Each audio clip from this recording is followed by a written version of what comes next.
Ooh. We are live. This is Literary Roadhouse. One short story, once a week. I'm Maya. I'm Gerald. I'm Elise. And I'm Rami. Today we're going to be discussing The Goophered Grapevine by Charles Chesnutt. If you have not read this story, please turn off the podcast, go read the story, and then come back. So this story is about a man whose wife is sick, and he decides to follow the doctor's orders and change her environment. He looks to move from the north to the south.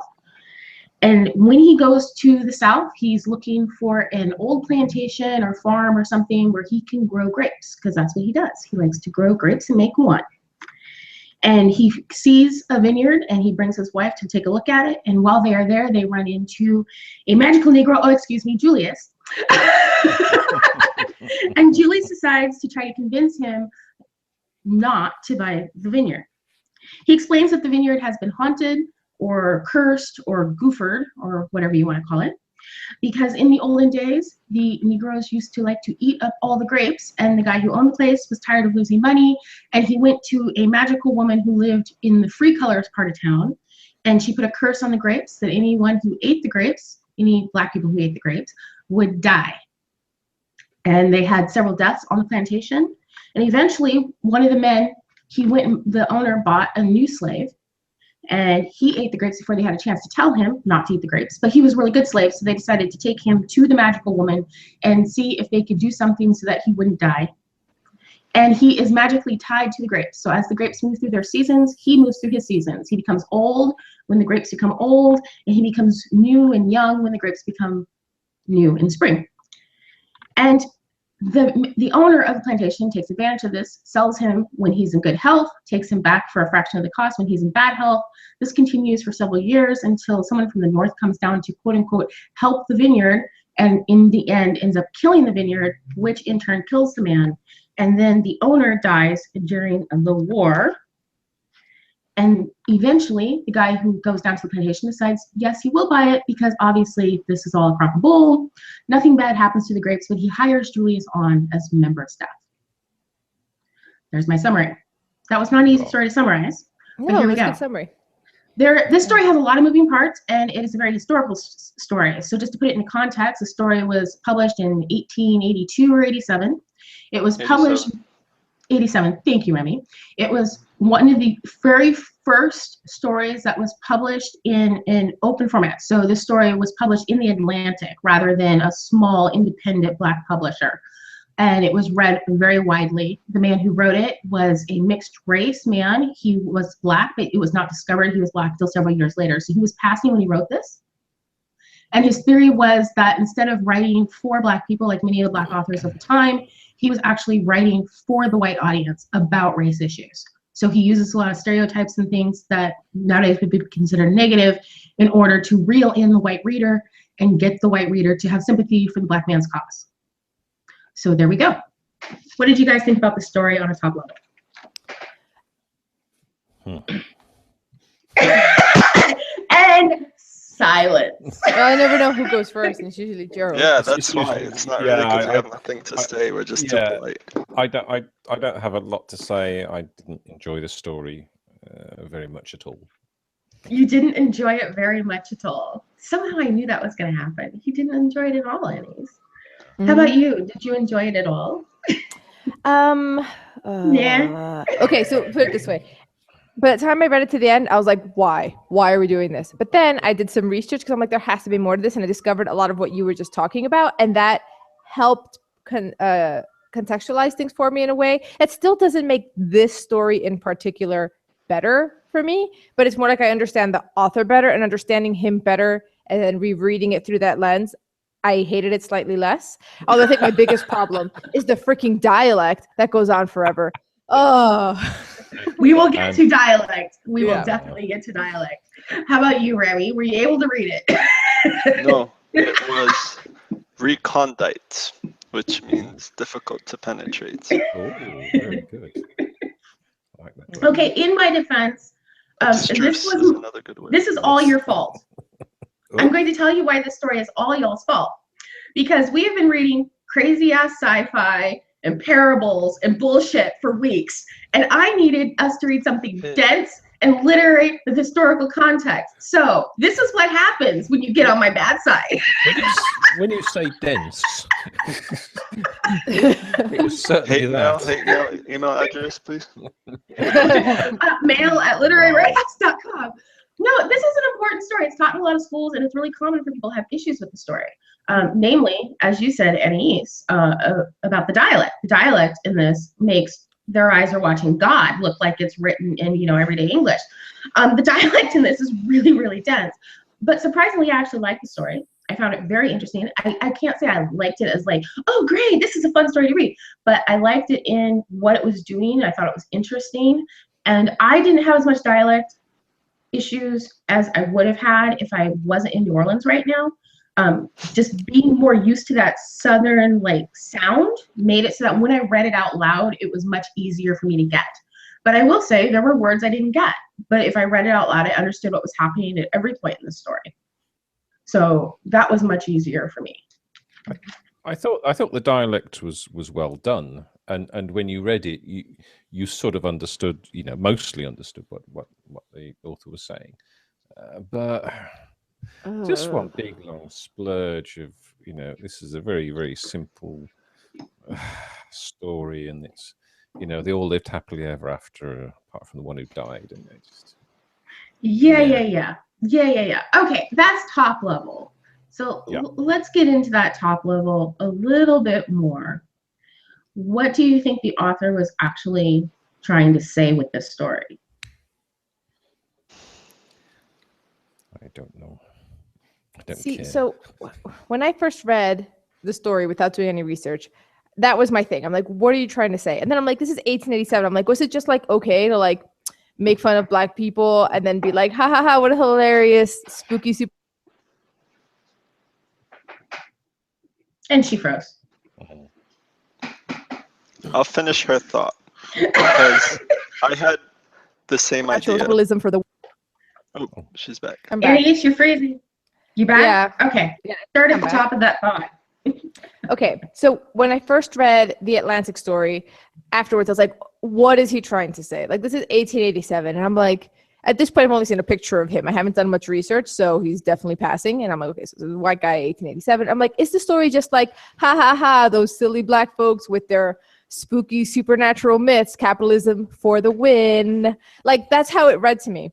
But then when I did a little bit more research about him, I actually discovered two things. One is what you were talking about, which was the way that he would sort of play on stereotypes, and then a lot of his literature, not so much this one, would have some truth about the horrors of racism, which this one didn't quite capture. But also this Atlantic version is edited, because I found that this had been published before as The Conjure Woman with a different title, and it's more explicit on how the Northerners suck. There's a line where he's like, Oh. yeah, there's lines that are missing. Are you sure that's the case? Yeah, because I looked it up and I couldn't find Annie it. does research. Don't doubt her research, man. We don't question I Annie's had to research. I'm asking because I had to do research as well, but for a different reason, because I couldn't get through this dialect. You had to go find a stuff, summary? So I just went. But on encyclopedia.com, which is pretty reputable. I think it was published this way, but I think the Confessions of the Conjurer Woman, whatever, I thought that was a collection of different short stories. At least that's what I had thought. Well, apparently this was going to be, is this the one that was going to be a novel? And then he pared it down to a short story. So he had a lot more material that didn't make it. So there's probably a few versions of this. But there's another version that's been studied academically where it's more explicit that you're supposed to dislike the narrator, where he says things like, there was a shrewdness in his eyes too, which was not altogether African. Just more explicitly racist, because here he's like, I'm going to pay him and I'm a good guy. I'm putting him at ease. And there isn't explicit racism as it was in the other version. And also in the other version, in this one, you get a little bit of how they're slightly out of place. The woman gets tired very easily, but you can just blame it on her health. Where in the other version, it's very clear that they're kind of urban, don't really appreciate nature or beauty, don't appreciate the vineyard, and they're just capitalists. And that is something that's more explicit and more of a caricature that makes you dislike them. So I feel this Atlantic version being so watered down, I'm like, did the Atlantic make this more palatable to its white audience in 1887? In which case, boo to the Atlantic in 1887. Or did Chesnutt do it? Because he's known to be very shrewd in that way. Yeah, true. And I could definitely see him saying, this probably would be better for the Atlantic. Just as a writer, knowing like what it's been like submitting stuff. You know, just the other day I was going to submit 3 poems. I'm like, these ones, this magazine might be better with this version. That's a really interesting point. For me, you know, yeah, this touches on all the stereotypes. So let's just list them and get them out of the way. We got Black folks like grapes and watermelons, to the point where it's making the vineyard lose money. We have a magical Negro who is there in order to teach the white people all the ways about nature and about spirituality. I actually bristle at the idea that that the African spirituality is there to be made fun of, because we talk about Christianity all the time, but whenever African spirituality is brought up, it's automatically magical realism or an insult.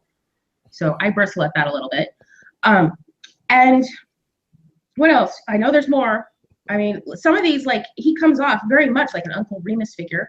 And so we've got the Black man that tells stories, and we've got the trickster, you know, which actually can turn the story on its head. If you look at Julius as a trickster character, he's telling them this and telling them the story in the guise of telling them not to buy the vineyard. And in a roundabout way, he gets a job at the vineyard for actual money for not doing anything he's not already doing through telling the story. So in the story, he's not very powerful, but in the end, he's actually the one in power. So if you look at him as a trickster character, then, I mean, that's a stereotype, it's trope, but it's also a way of turning the power imbalance on its head. Is it a stereotype for former slaves to be tricksters? Because I would think the stereotype would be that they're just very simple-minded and not maybe, you know, have aggressive animalistic tendencies. But I would think that being kind of conniving or something, that's almost seen as like a compliment to higher intellectual ability. It's not that it's a stereotype of slaves, but what is a stereotype, and it is also an important part of African American and African myths and legends. You see it also in the Native American populations. This trickster character is really important. So if you look at a lot of old Black stories, so often there's a trickster character in there. But that's not something that comes from white people a lot of times. A lot of times it actually comes from Black people themselves because it's part of our mythology. It's an archetype of how Black people can be represented. It's one of like variations. Yeah. So when you think about it, it's like, you know, you've got, I mean, the stereotypes for ex-slaves, you have the slovenly, you have the ones that just run away, you have the people that don't want to leave because they love their master so much. Like, those are really stereotypes. But the trickster character really is an archetype. Yeah. But still, this is another one of those times where I'm like, the fact that in order to not hate this, you have to do a lot of research and to find out, you have to be told from the outside, this is what he's doing, because otherwise it could be read at face value as like, you're supposed to like the narrator, you're supposed to just sort of like laugh at this ridiculous mythology, you know? The fact that you have to do research or know Chesnutt's other work to understand this means that this one alone really doesn't age well. Yeah. No, I wouldn't say it ages well. I think if we were reading it, if I read it like multiple times, I would have pulled out the same things without doing any research. But I think this is like a lot of stories where there's more underneath the surface. And if you're expecting to just read a surface story that tells you it's stuff up front, this is not that story. And the fact that it's older and in dialect makes it even more impenetrable. Yeah, but I could see a racist reading this over and over and over, just like and you can having see their people reading racism Lolita and confirmed. think it's pro-pedophilia. I mean, that happens all the time. Yeah, exactly. That's what I'm saying. So there's a certain point at which I almost feel like when things kind of reflect what the reader wants to read in it, that's always going to happen. But this one really lends itself to it because he even sort of, in the version that we read in the Atlantic, makes the Northerner seem like a good guy, you know, in typical sort of like 1887 conception of what it is to be white, because he's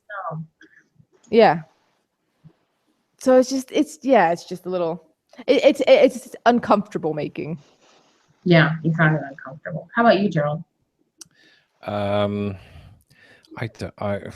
really don't have a lot to say. Yes, I agree with Anais. I think if you have to research the story and the author in order to make sense of it, then the story doesn't work.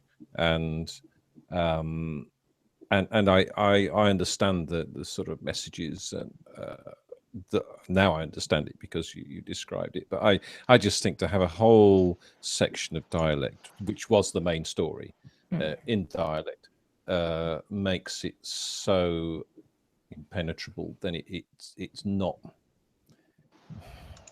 I don't like that sort of thing. I because it is so very, very. The dialect is so intense, it's so dense. I've read a story that's crikey, what is it, in Australian dialect, but it was much lighter, and it's easier to read. This was just so difficult to read, and I just ended up hating it. Sorry. No, that's fine. I actually wondered if, because reading this dialect, like, this is the old way they used to do dialect. Now writers would hint at the dialect and then write mostly normal English and use a few key phrases that give you the tone and the rhythm of that particular dialect. They wouldn't do like a word for word translation of the dialect. And in a lot of older literature, you see this, where there's this word to word translation of the dialect. I already mentioned Their Eyes Are Watching God, but I'll also mention in newer books that do that, Trainspotting does that. How many people do you know that can't get through Trainspotting? It is an extremely difficult book to read if you've never heard that dialect in person. But having heard a similar dialect, because the dialect is different, it's not as dense, but having heard a similar dialect, I found this a lot less difficult to read than I found Trainspotting. Yeah, but I'm still of the opinion where it's like you said, people can just suggest at a certain dialect, because if you have to depend on your reader having heard this dialect before to understand what you're writing, it's a very narrow audience in some cases. I'm going to go out on a limb, Annie's. Okay. American literature, okay, everything is catered to white Americans. So you're saying that in order for it to be a decent story, you have to cater the language to white Americans because they can't handle the Southern Black dialect. No, I think it's more about what Anais said earlier about it not aging well. Because for all we know, white Southerners in that era were more fluent in that sort of dialect, so it would have flowed more smoothly for them. Like, if you read some of the old reviews and talks about this, people have had an issue with this dialect from like all of them. Every single one mentions the dialect. Like, I didn't see anywhere it's like, yeah, it was a wonderful read, it was easy. Right. So that suggests to me, I don't know, I don't think that it's the same to say, because this dialect is not subtle. It's very heavy, to the point where he even changes the way he'll write the same word.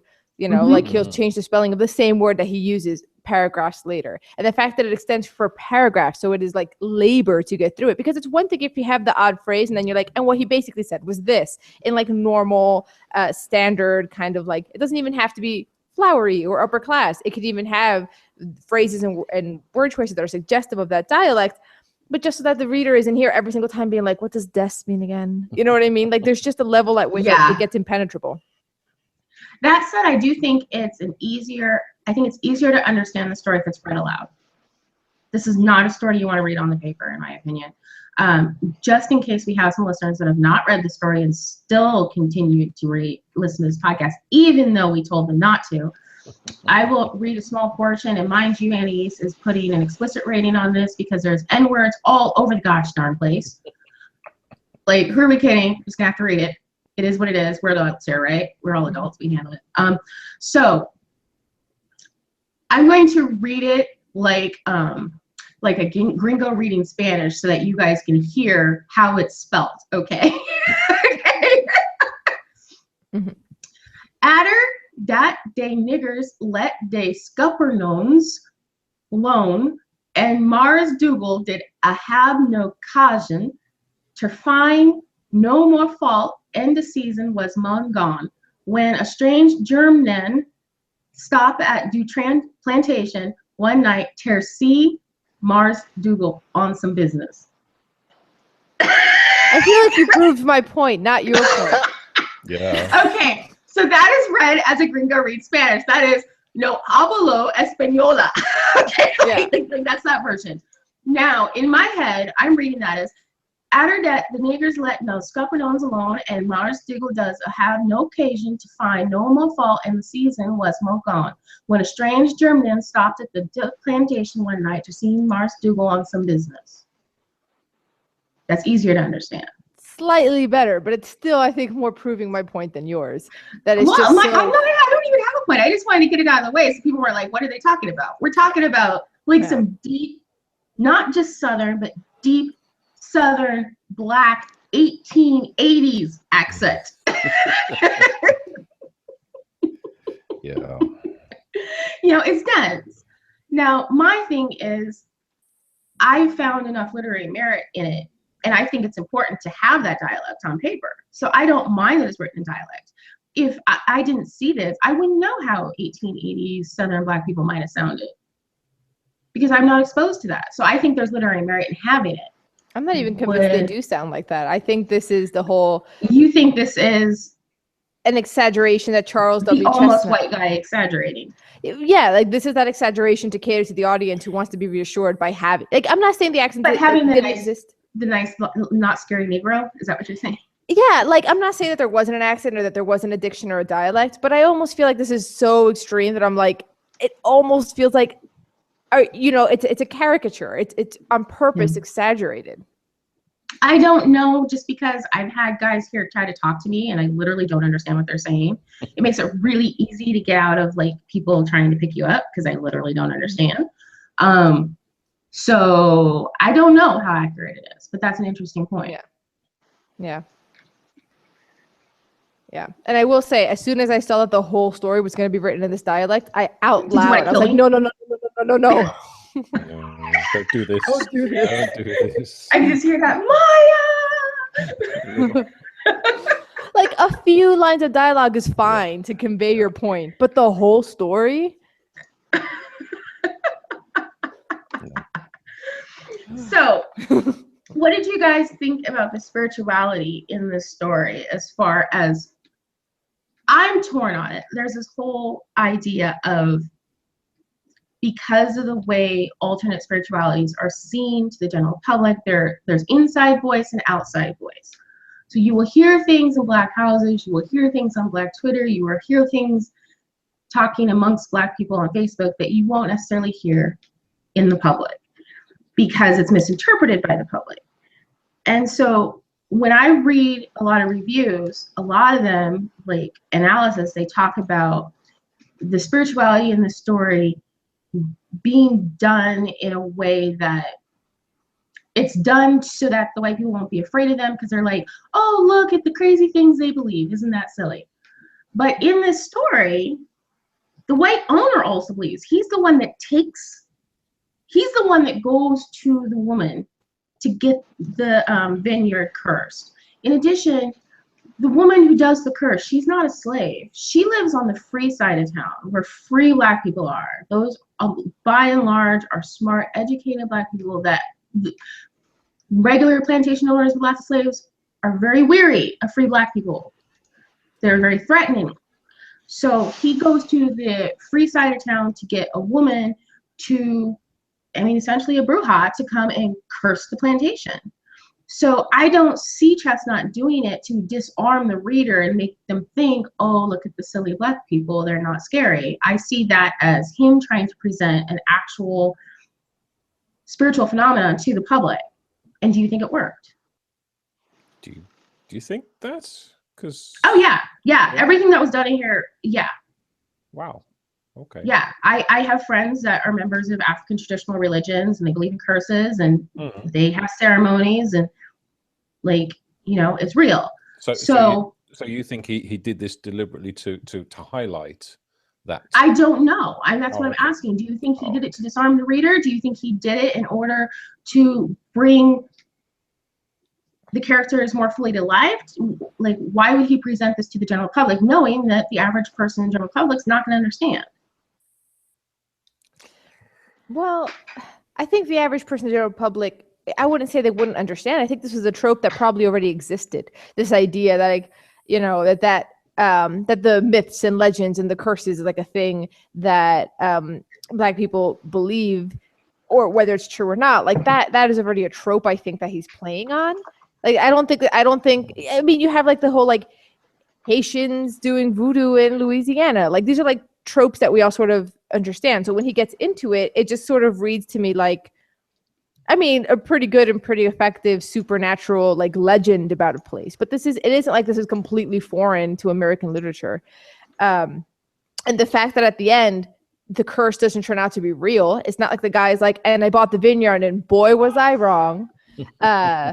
Adam's watching football, and boy, was I wrong. The fact that there's like no comeuppance there suggests to me that the way that this is written is congruent with Chesnutt's whole thing of like, let's play on these stereotypes to make the white audience comfortable and then highlight other things about racism, which I don't think happens in this story, but apparently happens in his other works. Do you think, see, I bristle against that because I think if he was doing that, I think the plantation owner would not have been a believer. Well, no, I mean, I think that's a recurring thing that he does where he kind of does like a little wink like, oh, white people like to pretend they don't believe in curses, but they do. Because it's not like white spiritual history is devoid of curses. Like there's like witches.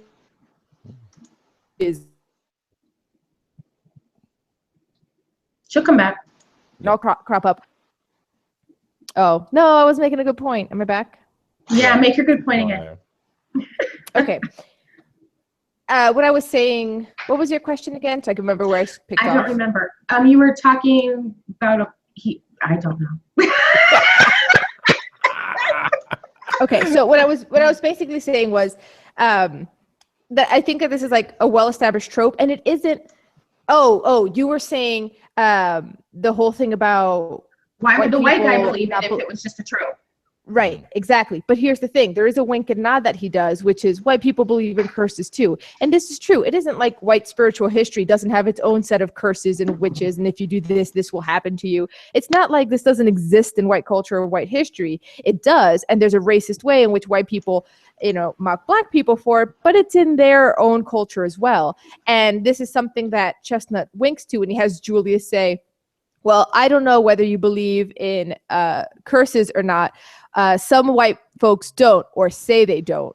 But the truth of the matter is that this vineyard is Goophered. So there's that little wink like, yeah, white people say they don't, but they do to some extent. And here's an example of this white slave owner who then goes to a freed, colored woman to do this mysticism for him. But I think just about every culture has curses. It's just most of them do. And I know that was a huge, like, here, I wrote that story about Congo Square, and Congo Square has a huge history of, being the only place where Black slaves were allowed to gather. Mm-hmm. And we like to say in academic circles, it was to prevent upsurgence, but also it was to break up some of the spirituality. And it's one of the reasons why there was a concerted effort to convert everyone to Christianity. There was fear about Black spirituality, and there still is. Like when you talk about traditional Black religions, people get really iggy about it. Like it freaks people out, or they think it's a joke, which is my issue with the story, because it's presented in a way that a lot of modern readers read it as a joke. I actually think that what he wrote on the page was not a joke, because of the way he wrote it. It was not sensationalized. There was nothing that was done that I couldn't see a Mambo doing. So, when you talk about things, when writers write about Black spirituality in a way that is stereotypical or a joke, a lot of times they put in stuff that's not like accurate. But I mean, it's glossed over, but there's nothing in there that's not accurate. Yeah, but I don't know. I don't. But so you said that they didn't have any repercussions at the end. Mm-hmm. I say they did. Okay, go on. What were the repercussions? For me, the repercussions have to do with the Trickster character. So he's been eating these grapes this whole time. And when he's asked, how come you can eat the grapes? He says, because I can see the difference between the old grapes and the new grapes. I was born here. This is where I was raised. I know the difference between the old grapes and the new grapes. It doesn't affect me. Okay, whatever. Leaps of faith. I'll take it. It's fiction. We may take fictional leaps of faith all the time. So, but he's telling them not to buy the vineyard. He has been selling these grapes on his own. they buy the vineyard and they hire him to sell the grapes. He's probably making more money from them than he was on his own. So their comeuppance isn't a comeuppance in death. Their comeuppance is a comeuppance in no longer having power and being manipulated. That doesn't feel like a real comeuppance to me. They still get to own the vineyard and sell lots of wine and get rich. And make the money, yeah. Yeah, this is and they're the employer. This is a very poor comeuppance. Yeah. Are they? But you know what? They're on this video. They have no idea what they're doing. Like really, these folks have no idea what they're doing. Who's really running that vineyard when they buy it? Well, Julius is. I mean, the guy grew grapes in Ohio, but okay, even if it's Julius, who's the one who knows everything, still though, he's not the one reaping all the profit from it. He's getting a wage. Yeah. And well, then you look at it this way. Maybe he didn't get any repercussions because the original vines died at the end of the story. When the vines die, the Goophered dies. Yeah, sure. Sure. Like that can definitely be a way to read it in which the curse is real. And I'm not saying, I guess for me, the question of whether or not the curse is real is like secondary to what is the purpose of the curse in this story. And I feel like when you're writing this for a white audience in 1887, unless you're like very heavily signposting, this is real, everyone's going to be like, ha ha ha, hilarious supernatural legends. I don't know that. Like if you look at some of like the old literature and like old movies, there was a lot of obsession about scary Black people putting curses on white folks. There was a lot of that. And like, yeah, or they might believe it. But I think it was like in the subconscious, like unease. Well, sure. There's always been a fear. And again, it's not just black and white. Like throughout history, when there's a group in power that fears a group that's not in power, then the group that's not in power, they're witches and they can do spells and this and that. Like you see that in South American spirituality all the time. Like people are deathly afraid of Santeria. And recently there was a YA novel that came out. It's one of the only ones where it's magical realism, but instead of it being based in like Celtic or fairies, it's a bruja. Mm-hmm. And it's the only one. Like it's a big deal. Everyone's freaking out because it's awesome to finally have this urban magical realism YA story where it's all South American traditions. It's all South American gods. All up in the story, and no one's done that. Like it's untapped because there's this unease about it, just as all. And then you have the issue of it's considered magical realism or urban fantasy, but then you have Christian fiction, and that's considered Christian fiction. You don't write a Christian story and call it magical realism. And hate mail goes to mail@literaryroadhouse.com. It all seemed a bit Scooby-Doo to me. It's just let's invent this spooky thing that goes on and scare the Northerners away, and it didn't work. Oh, Gerald, and the other rest of the hate mail goes to literary.roadhouse.com. Because these are not invented. Like this spirituality goes back to Africa. This is like a big deal. Yeah. To a lot of people. Okay. He's like, okay, I'll be good. I got nothing to say. I'll go drink my tea. I'm going to be on the wine in a minute, I'll tell you. Was there anything in the story that stood out for you guys? In a good way or what? Stand out. Good, bad, it stands out. Something that is just, when you were reading it, you thought, I got to mention that on the podcast. Yeah. Nothing we haven't already mentioned. No. My thing that I wrote was, how realistic is it that someone from the North could freely understand Julius? Good one. You know, having come from California, having guys come up to me all the time, I'm like, I have no idea what you're saying. Yeah, that's a problem. I don't see how a Northerner could go down into the South and talk to Julius and understand what he's saying. Yeah. It's a major plot hole. I mean, if you're going to, suspend belief for you can tell a difference between old and new grapevines, I think we're going to have to go with this. What, you think magical Negroes have like magical language that's understood by everybody? Excuse me, clearly the magical part. Yeah. Now I guess it's. Hey, so is there anything that stood out for you? Not really. I'm just sort of surprised how you see this as like Julius winning, and the version in the Atlantic I thought really made a buffoon of Julius, which bothered me. Like that was the big thing that bothered me. Oh yeah, he's a total buffoon. Yeah. But he's a trickster character. Tricksters come off as buffoons for their own benefit. That's why I see him as winning, because I do see him as a trickster. I don't see him as just a black guy. Like to me, the way he talks, the way he approaches them, how he talks to them, and the ending of the story is like so just straight up like trickster character that I can't see him as anything else. And the trickster always wins. Yeah. Well, I think that's it for my notes. I suppose he sort of wins, and they win too. You know, everybody wins. Everybody wins. Hey, feel good. Do they really win? That plantation is run down. I'm joking. Don't go there. Okay, I have a question. How did you guys feel about Henry, and his tie to the grapevines?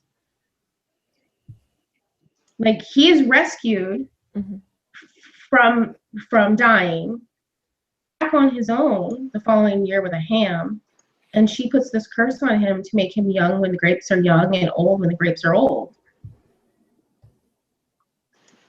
Did you guys have any thoughts about that? I thought it was cool. I thought it was like, like if you're coming up with a supernatural curse, that was like a cool thing to, but I didn't see how that played into the greater theme necessarily about, racism or anything like that. For me, I thought it was interesting because during that portion of the story, I totally forgot about the dialect.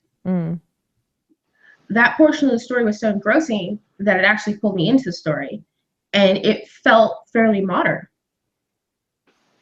It felt like a modern magical realism section, and that really surprised me. And then when that part was over and the dialect came back, I was like, wait, what just happened? I went back to see if the dialect had been in that portion, and it was a little lighter, but it definitely was there. But in that portion where something seriously interesting and engrossing was happening, the dialect did not bother me at all. I noticed a dialect throughout and hated it. So okay. Just the dialect. I was going to make a point about, getting the reader into the story, but I guess it didn't work. I tried. Chesnutt, I tried to be an apologist. You have issues, obviously. You have some race issues, Chesnutt. Chesnutt, you need to have a heart to heart.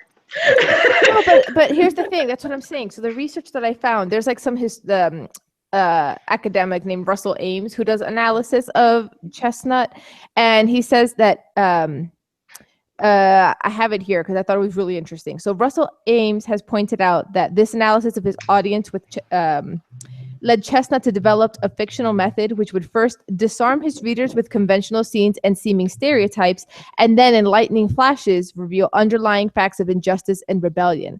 Because one thing was, Chesnutt was very acutely aware of the breadth of racism in America, and he thought that that literature could change that if you confronted it head on, then the other side would just dig in their heels. So you had to sort of play to the stereotypes and then sneakily sneak in some points about injustice. The thing is, this story I think doesn't highlight that. Yeah. I think that's a very good point, and it's something that I think even today, if you confront people head on, they just call you names and dismiss you. So the idea is to carefully show them where they're wrong. So that's good, but it's just the dialect. Why? It must have been much worse for you being in the UK, because just understanding Americans, period, is kind of difficult for you sometimes. Well, it's not so much that because it was understandable, but you just had to be so damn slow with it, and you had to translate constantly, and it made my head hurt. So that's what I didn't like. Did you guys have any other thoughts about this before we go ahead and rate the story? I didn't realize how old the Atlantic was. Yeah, some of these old journals are hella old. It's kind of cool, isn't it? it almost makes me want to get a subscription and be like, look at all these old copies of The Atlantic. But, you know, can't do that. I have to travel. So what are you guys going to rate this story? Who's going to go first? I'll go first. I am going to do something a little different with this. Because as Okay. I mentioned before, I also had to do Brace some yourself, research. everybody. So Yep. for the story itself, I'll give it a 2. But then, and I don't know if we're going to even like have the ability to link to encyclopedia.com, because like I said, it shows You're going extensive to background link the and Cliff Notes context. version and give it a higher rating than the story? Yeah, so for that, I'd give that a 4. Wow. But for the story in and of itself, it would be a 2. Remy, I love you. That's just perfect. Only on the Larry Roadhouse. But I'm sort of in Rami's boat, to be honest. Like my score was way lower until I did research, and then I'm like, how do I factor that in? You know what I mean? Like now that I know more about it, how much does that matter? Was perfect. That's a perfect way. Yeah. I mean, you're talking about the difference between knowing about the author and taking the story at face value. That's something we talk about a lot on this show. Mm-hmm. Yeah. But I think I am going to let the fact that I know a bit more about the author and I can see from the other version called The Conjure Woman what he's trying to do. I think it's okay to take that knowledge as you learn about something. And so I think, but even with that, God, if he's trying to do the thing where he plays the stereotypes and then sneaks in lessons about injustice, this story is just not doing that at all. So I just feel like for me, I think I'm going to go with Rami and give it a 2. Yep. I've got Gerald. thing here. I've got a number 2 on here also. Mm-hmm. Wow. Okay. I'm giving it a 4. Okay. I think it does what it does well. I found it interesting, and it's a story that I would like to read again. What? Yeah, I just said that out loud. Wow. Yeah, I read it twice. I would totally read it again. Every time I read it, it's an easier read, and I find more stuff in it. So, yeah, I give it a 4, like a legitimate 4. I read it once, and that was once too many. So. Yeah, there's so many things going on here, and it's such an interesting question. Like, is it a racist story or is it an anti-racist story? I mean, when you read it at face value, that alone is just such an interesting question that I would totally read it again. Mm-hmm. Okay, so today's quiz is about wine. Oh boy. Can I withdraw? I already lost. I'm sure you've overheard things. I know Gerald's probably going to win because he goes to French places. No, you have to understand the consequences of this, because either way, I will have lost. Actually losing. Or if I win, it would imply that I have knowledge of the stuff and that I drink, which is also a loss. Where did my quiz go? You might have intellectually researched wine. It's a lose-lose, but not for like any of my Muslim friends who might listen. Like, oh, how does he know this? It might. I don't think they're gonna think that. No, they're good. Okay. Isn't it multiple choice too? It could just be luck. Yeah, it's multiple choice. But you know what? I can't find it now. No. Well, we have to say anyway what we're submitting. So. Okay, so you guys say what you're submitting. Well, I try to find my quiz. I accidentally closed the window. Well, I shall be going to Palette Cleanser Time, back to Carve magazine, and it's the winner of the fall 2016 competition, and it's called "And It Is My Fault" by Janet Towell. Okay. Who's next? You want to go? Whoever's next. I'm gonna submit a classic that gets anthologized a lot by a good short story writer, going back to the meat of things. The Swimmer by John Cheever. Oh, I've heard of that. He's very well known. Let's do this. Cheever, yeah. I'm also submitting a throwback. It's The Fall of the House of Usher by Edgar Allan Poe. We like that. Ooh. We haven't done Poe for a while. Mm-hmm. My quiz, 1 second. These are difficult questions, so everybody might have a chance. Gerald's over there like, I'm winning. Yeah, probably. Who are we kidding? Not necessarily. Yeah, we may need to ban Gerald from Carve for a couple weeks. Oi. Just be like, no Carve for Gerald. Just pick something else. You know, just since we've had a car for You wouldn't know where to look. Yeah. He'd be so confused.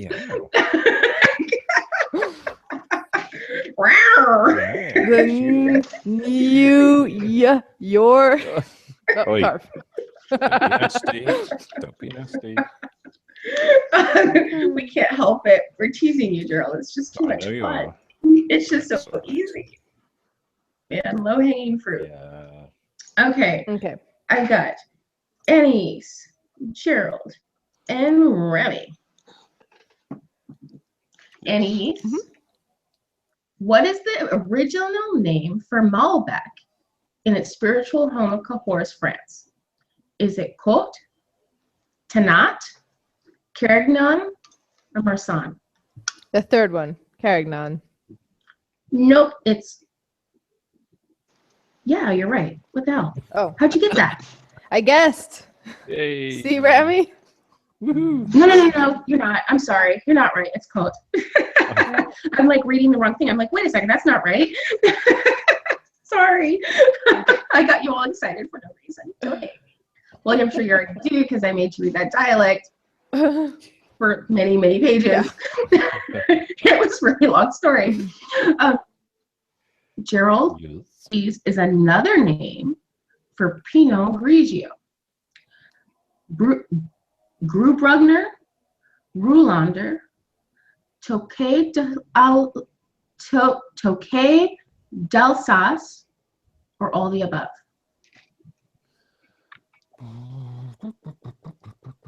I don't know. I'll go for all the above. You got it right. Woohoo. Yep, that happened. Okay, Rami, I have faith in you. You can guess well. Hello. My computer is freezing. Mullerbe is the German name for which grape variety? Pinot Meunier, Malbec, Mourvedre, Merlot.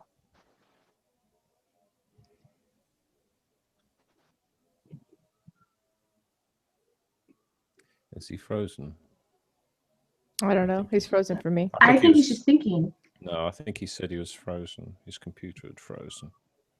I think he'd. No! Just He's when I been was gonna cursed to not appear for this quiz. Is that what he's saying?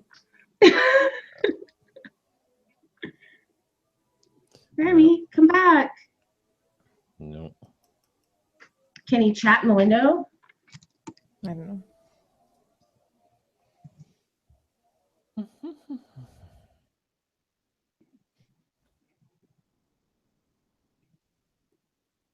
Well, he's not typing back. Should I kick him and make him hop back on? Because he doesn't seem to be reappearing. Yes. Yeah. It's. I think he said his computer had crashed, which would mean it's going to be a while. I think.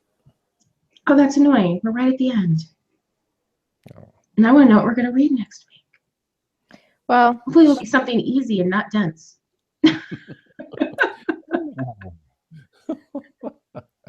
Something easy.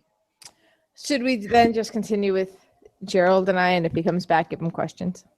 Yeah. We'll give him the questions. Let me just write down which question was his. Okay, he had question 3. Okay. So, Annie's. Mm-hmm. Mission is the California name for which grape variety that was traditionally planted in South America? País, Carmenere, Columbus, Tonantes.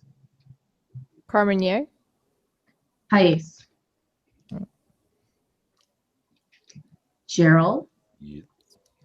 Lestan is the French name for which of these grapes? Palomino, Haram, Lestan Blanco de Jorges, Tempranillo. What was how's the first bit spelled? The Palomino. no, not the first. Palom. No, the question, not the option, the question. Lestan. Listan. Listan is the French name for which of these right. grapes? Okay. It's the third one. Nope, it's Palomino. Okay. And that was the end of our quiz, but we don't have Rami. Well, Remy says, my Google Chrome froze and closed and I can't get back in. So I said, we'll just play without him. It's just, Aww. I was Fine. kind of looking forward to a Poe story. So, Gerald, it looks like you won. Your trip through France was helpful. And the fact that I was too busy trying to understand this story to figure out a quiz on my own definitely worked in your benefit. So, take it away. Woohoo, we are reading from Carve Magazine, the winner of the Fall 2016 competition. And It Is My Fault by Janet Towell. Okay. But before you go, visit the Totally Not Goophered comment section at literaryroadhouse.com and share your thoughts. Psych, it was Goophered. And in order to lift the curse is a two-step process. First, head on over to iTunes, Stitcher, and Spreaker and leave a review. Then check out our other shows, the Literary Roadhouse Book Club and the Bradbury Challenge. Lastly, we want to put a curse on writers who write out dialects phonetically for longer than a paragraph. The curse will force offending authors to slap themselves and shout, "No, bad," every time they offend. Support our dialects police and podcast expenses at patreon.com/Literary Roadhouse. And as always, share this podcast with your friends. Until next time, read a good story. I'm just picturing in my head, no bad, no bad. Don't do it. Dialect police, I love that. I was going to put share this podcast with a magical Negro in your life, but I felt like after the game, after being removed from the conversation, it's too much. Like, Yeah, pretty much. Yeah. Oh my God, that was awesome. Different. I like the idea of cursing writers not to write phonetically. Don't do it. Is this Back episode away 90? from huh? Is this episode 91. 90 or 91? 91, I think. 91. I'm never sure. Amazing. That thing. Recording, Gerald. Oh, we're still live, by the way. Oh, yeah, we're Oh, still we live. are. Oops.